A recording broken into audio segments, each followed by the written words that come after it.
Saa 7 kamili saa za Afrika ya Mashariki, Kenya, Uganda na Tanzania. Popote ulipo mtazamaji, natumai kwamba Alhamisi yako inakwendea vema. Hujambo na karibu, na asante sana kwa kuungana nasi kwenye taarifa zetu. Mimi wako Andrin Kilemi, tuandamane sote hadi tamati.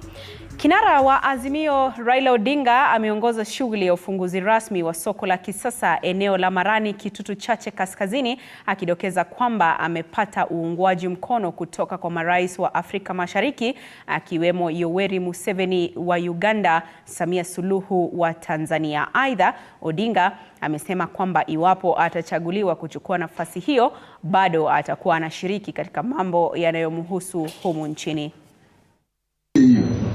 Walikuwa wanataka wabaki na mambo yale vile ilivyokuwa. Kumbukeni, ngine sasa wamesahau.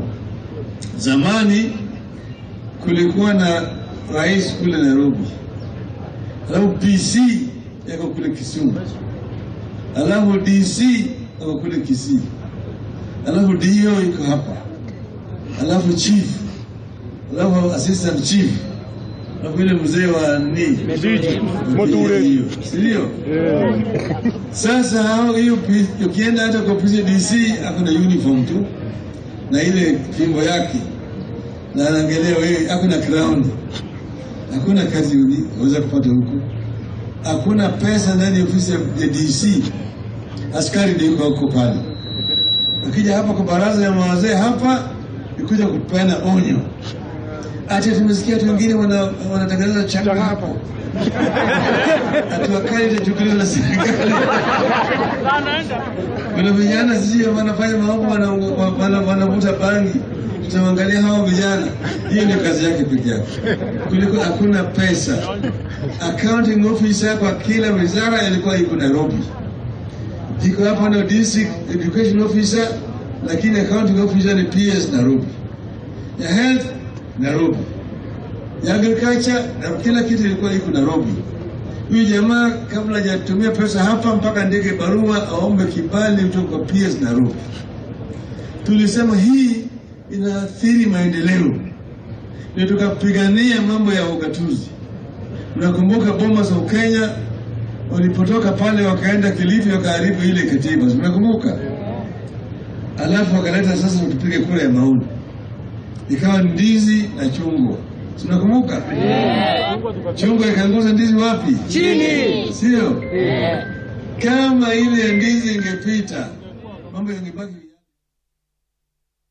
Tukisalia na hayo ya kisiasa, ni kwamba huku mjadala wa hatua ya kiongozi wa Azimio Raila Odinga ya kushiriki kwenye kinyang'anyiro cha kuwania wenyekiti wa tume ya Umoja wa Afrika ukizidi kushika kasi, baadhi ya viongozi wa muungano wa Azimio County Trans Nzoia wamejitokeza na kuelezea msimamo wa kuendeleza shinikizo kwa serikali iwapo kinara huyo atachaguliwa. Mbunge wa Saboti Caleb Amisi amesema hatua ya kinara wa Azimio Raila Odinga ya kujiunga na kinyang'anyiro cha wenyekiti wa tume ya Umoja wa Afrika hautalemaza kwa vyovyote vile juhudi za upinzani nchini, kwani mrengo wa upinzani uko imara na unaendeleza juhudi zake kupigania matakwa ya wananchi. Aliyasema hayo wakati wa kuhudhuria ibada eneo bunge lake. Kwa hivyo tunataka kuambia ni kwamba nula kwanza hivyo kwa Mungu wana kulikala maneno moja na wengine watupe majina yao. Wao msimewe wewe kabisa. Na waziri wa Kawi Davis Chirchir amesema kuwa yeyote anayehudumu bila leseni husika kwa masuala ya gesi anahudumu kinyume cha sheria na kuwa hawana budi kuwachukulia hatua, pia akiutaka umma kuwajibika kupiga ripoti iwapo wamefahamu visa kama hivyo. Akizungumza bungeni alipofika kujibu maswali kuhusiana na mkasa wa Embakasi ambao uliwaua watu kadhaa na kuwaacha mamia bila makazi, Chirchir anasema serikali itatoa fidia kwa waathiriwa, huku akiitaka kamati kumpa muda wa siku 14 kuwasilisha ripoti kamili. I appeared previously before the National Assembly Energy Committee.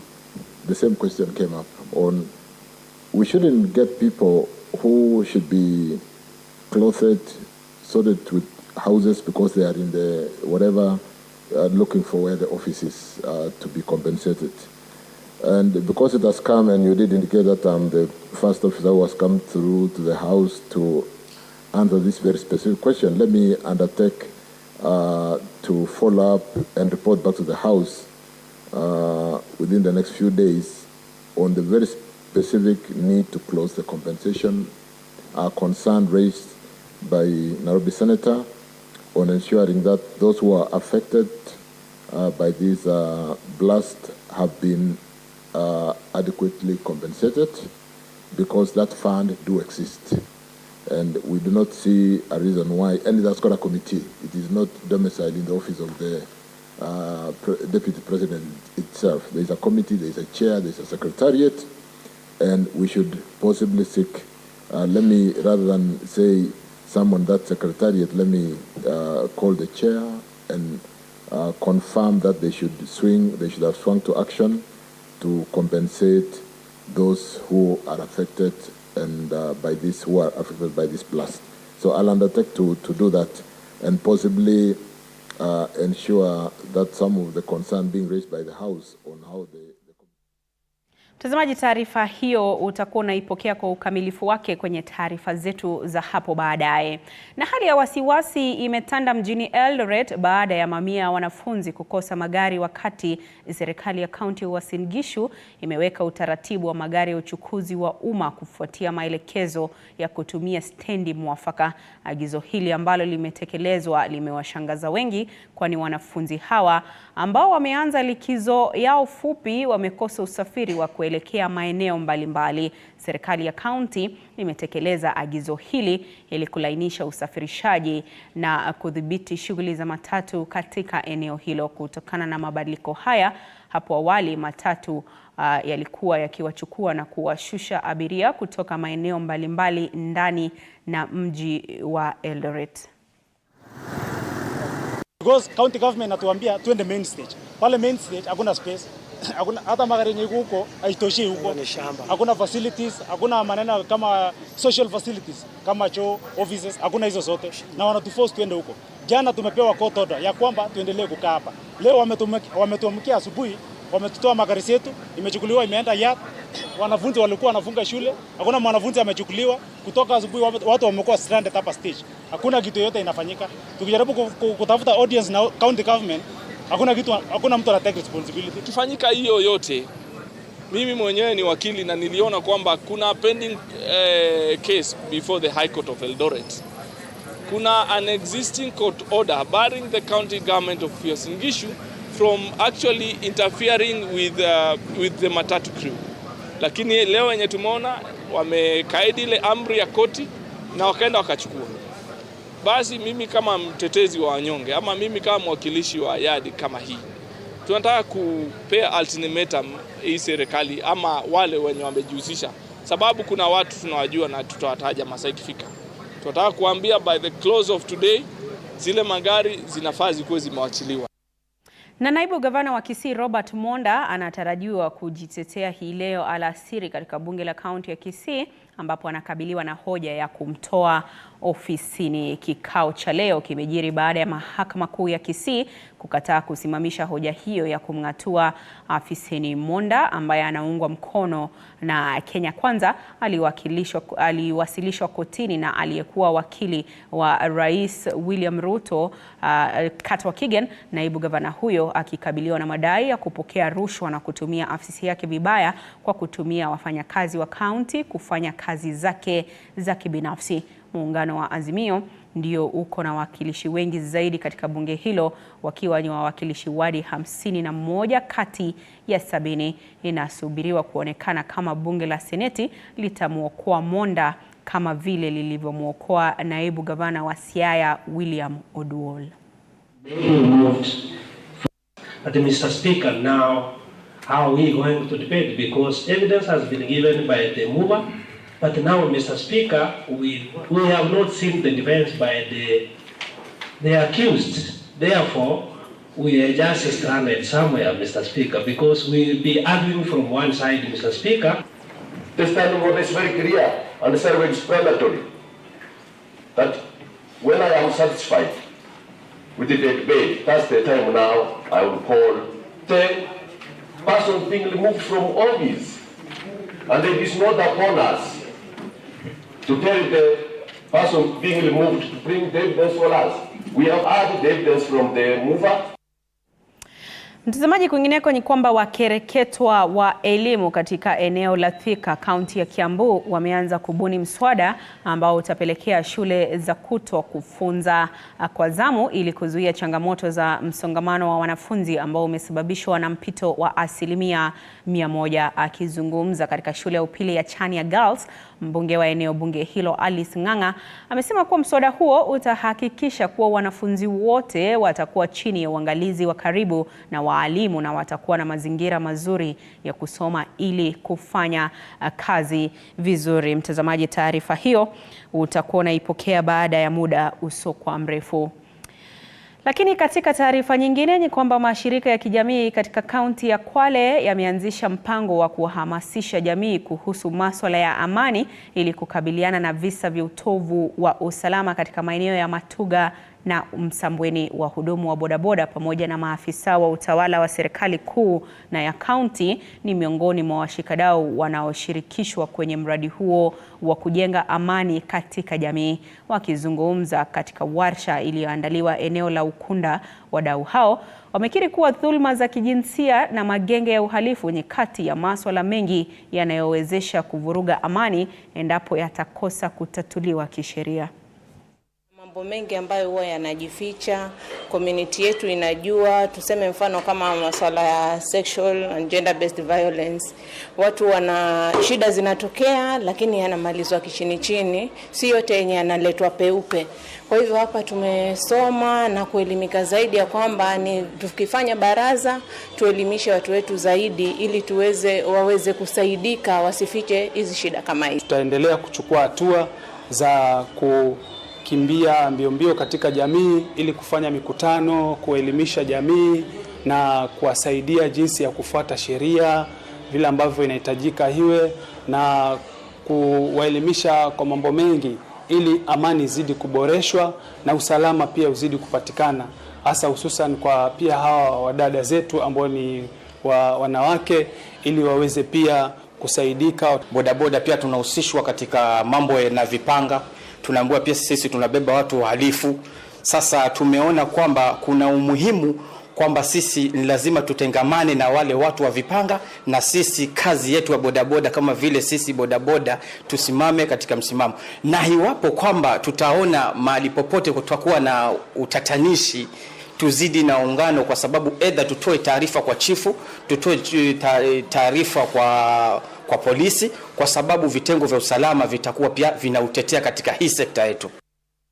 Mtazamaji, turejelea taarifa yetu ya awali ambapo wakereketwa wa elimu katika eneo la Thika, kaunti ya Kiambu, wameanza kubuni mswada ambao utapelekea shule za kutwa kufunza kwa zamu ili kuzuia changamoto za msongamano wa wanafunzi ambao umesababishwa na mpito wa 100%.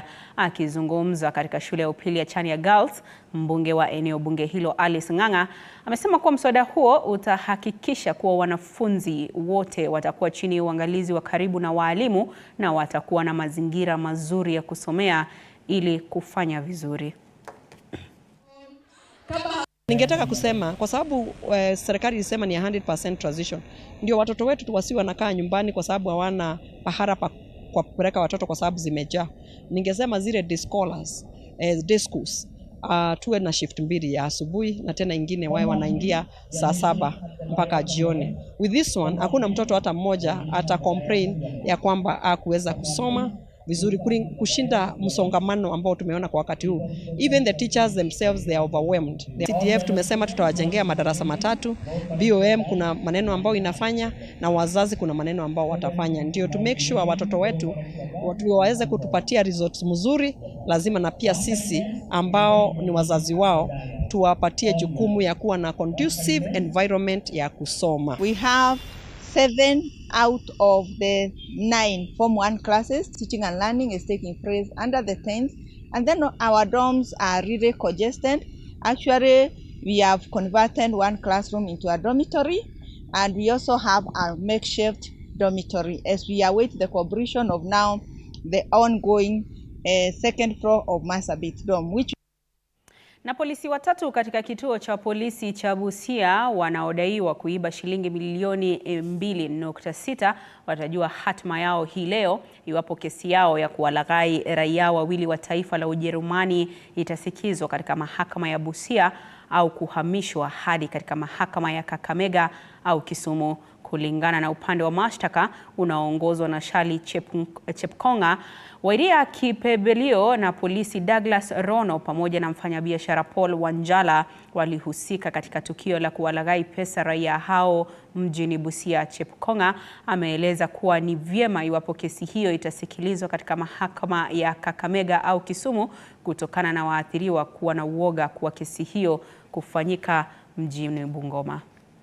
The prosecution made the arguments for transfer of the matter to another station, and our position is that there is no application for transfer of the case to any other station or any other magistrate. That is the position. So we are awaiting the ruling of the judge in respect of the application by the prosecution. That's the position as we speak. We are not making that implication. It's a fact that the application was before the judge. The judge will make a decision on whether the file is properly before him or not properly before him.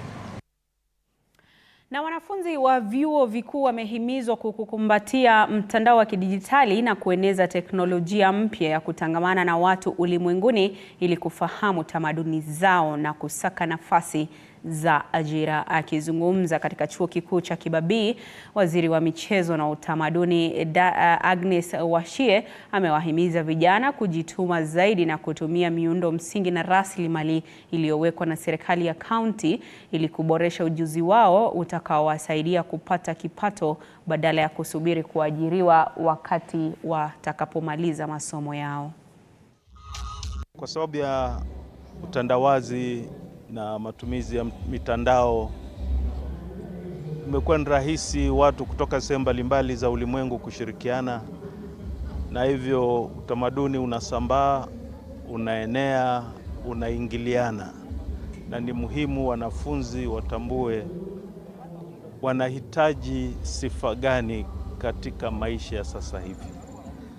Na moja ya sifa ambazo tumetaja ni uwezo wa kuimarisha stadi zao na umahiri, hasa kwa kutumia mtandao na kwa kutumia vitumizi vya kidijitali. We celebrate our culture. We also encourage the young people to ensure that they go into the digital world and apply for jobs. Kuna mtu anaweza ingia first year na ingie katika the digital world na aweze kujitegemea yeye mwenyewe. Na walanguzi wa dawa za kulevya kaunti ya Garissa wameonywa vikali, hatua hii ikijiri baada ya viongozi wa eneo hilo kuungana na kukomesha utumiaji wa dawa hizo. Kamishna wa kaunti ya Garissa Mohamed Mwabudzo akizungumza kwenye mkutano na wawakilishi wadi, viongozi wa kidini pamoja na wamiliki wa baa, alielekeza wamiliki wa vilabu kufanya biashara halali ili kupata leseni kutoka kwa serikali. Aidha, Kamishna Mwabudzo amewataka wanafamasia wote kukoma kuuza dawa ambazo hazijafikia viwango bora vya matumizi kwa binadamu. Ni mingi kuliko duka. Speed inaenda na nini kwanza? Kuna pia madawa ambayo ni madawa ya pharmaceuticals ambayo yanauzwa, yanastahili kuuzwa kupitia prescription ambayo inatoka kwa madaktari, lakini hizo dawa zinauzwa kiolela na zina madhara makubwa sana. Wasihi sana wale wote ambao wenye kuuza madawa na wale ambao wanauza madawa haya haramu waache mara moja, la sivyo tutawashika, kwa sababu hatuwezi kubali jamii iangamie kwa sababu ya watu wachache ambao wanataka kupata faida. The people who are doing this business that their days are numbered. We've come up with a raft of measures. Tip of the ice is carrying out swoops on the joints where we feel that these drugs are very rampant. Most of people who are using, actually students who are under 18 who are not supposed to, And that's why we need Miran Mugoka regulation like yesterday. Because now kids, especially where they are being sold, is mostly where the schools are. Na serikali inafanya kila jitihada ili kuimarisha ujuzi miongoni mwa vijana nchini kupitia elimu ya ufundi katika vyuo mbalimbali. Haya ni kwa mujibu wa katibu katika Wizara ya Elimu Esther Moria, ambaye ametoa wito kwa vijana kujitokeza na kupata elimu ya ufundi ili kuimarisha nafasi zao za kupata ajira ndani na nje ya nchi. Katibu Moria ameyasema hayo wakati wa hafla ya uhamasisho kuhusu umuhimu wa kupata ujuzi miongoni mwa vijana katika chuo cha kiufundi cha kitaifa cha Nyeri. Serikali imewekeza zaidi katika elimu ya kiufundi ili kuwawezesha vijana kupata ajira. Training is where we are training 50 to 70% of our skills in industry and the 30 to 50% in the institutions. We have agreed as government that we need to skill our youth, and skilling means that they need to be exposed to a very large extent to the practical skills, to the practical training that they should be going through. Therefore, we are here today in Nyeri to agree, all of us, that we are going to hold hands as institutions across the zone and as the industries, so that we are able to skill our youth. Dual TVET provides a big chance for young people in Kenya to get qualification which is relevant for the industry. That means don't acquire qualification which later need to be retrained or adjusted, but to be ready to be employed in the market, be it locally, nationally, internationally. So I think there's a big chance in that, to acquire the necessary background in the TVET institution while at the same